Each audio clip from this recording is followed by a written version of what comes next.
And welcome back. It is WXCO Morning Report, part of Mornings with Pat Wright-Low on 98.9 WXCO. Talking Wisconsin sports with Paul Micklig and Badgers in Alabama tomorrow. And watching last week, again, it's like it's never easy for the Badgers anymore. There's never one of those games where you just, by halftime be able to pop the feet up on the table and say, okay, they got this one in hand. Even last week against a Middle Tennessee team that I don't think is going to win more than 3 games this season. They still have to struggle for a while. It just didn't look, those, when you're watching the Pack game, the first 2, for example, you get it, you feel that they're in control. Yep. And which is a good thing, obviously. I mean, you want to be in that. When you watch Wisconsin, you never felt they were in control. The whole game, you never felt they were in control.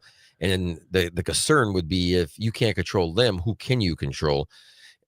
They just, something that they had never really have looked smooth.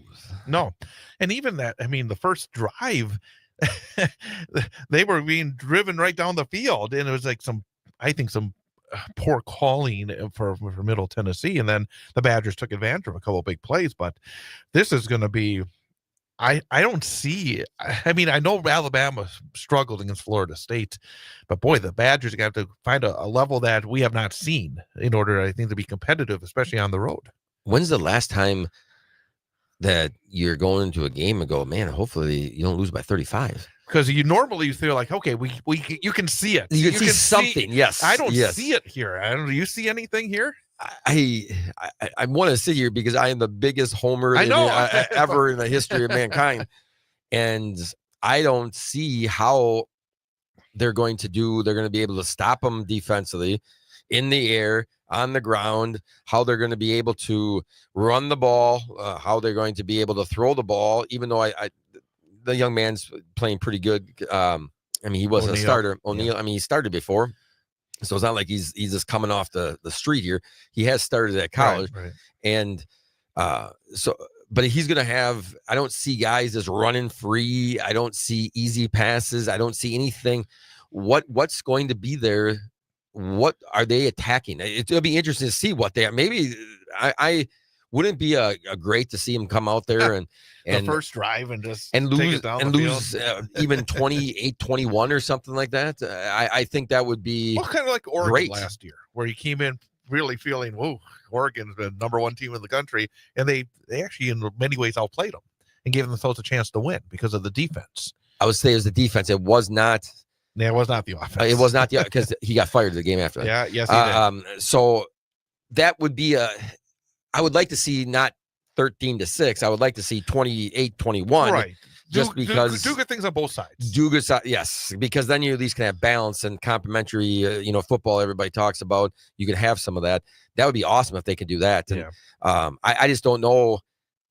Man, that's it. I mean, are you going to watch that after Sully's show? Of course. I mean, at least for a while. Hopefully they'll still be close enough by the time I get home that I'll want to watch at least for a little bit. Because last year it fell apart in that end of the second quarter. Because they came out okay. They kind of moved the ball a little bit early. Well, they lost their quarterback in the first one of the first drives, and you did. It was one of those things where you could tell it was about to fall apart. When it did fall apart, it fell apart. And unfortunately, and frankly, I think that Alabama having a loss does not help the Badgers because they know they can't stub their toe anymore. Can they even stub their toe about not that they got to dominate the game? Yeah. You know what I mean? Because they're going to get a loss or two in their conference. So that's one of those situations where they know they have to come out and play very well. So there's not going to be no looking past the Badgers towards their conference at all, I don't think either. So because that's their big. I mean, they're not going to look at that last week's and go, "Hey, they beat that team 73-0." Nobody's going to care about that. This is but if they beat Wisconsin 73-0, yes, and the SEC and the Big Ten have a little rivalry going on right now because the Big Ten is trying to act like they're better than the SEC, and the SEC thinks they're better than the Big Ten. So these kind of games I do think have significance when you look ahead to either seeding for the playoff or even getting into the playoff as well. Correct. Brewers lost 3 in a row in Texas. They opened a series with St. Louis, but Cubs are still 5.5 games behind, 5 in the loss column. I was shocked that they lost the third game because I thought, well, okay, the Brewers don't get swept because that's the way it feels. They don't get swept. Any when I walked out of here last week, I said they gotta go 4-2. But also though I said that I don't think the Cubs are capable of taking full advantage, even if the Brewers do take a step back, and I think we found that out. Yeah, Cubs are 5-5 in the last 10. The Brewers are only 4-6 in the last 10. So actually, the Brewers did leave the door open for Chicago, and they weren't able to take advantage. If they would have went 4-2 and got that one extra game, I know it sounds simple. It was a big, but the game against Philly and that they lost in the third game, yeah, and losing, getting swept here is going to cost them the number 1 seed. You want to put a bet on it? All right. With Philly. 87-60, 89-58.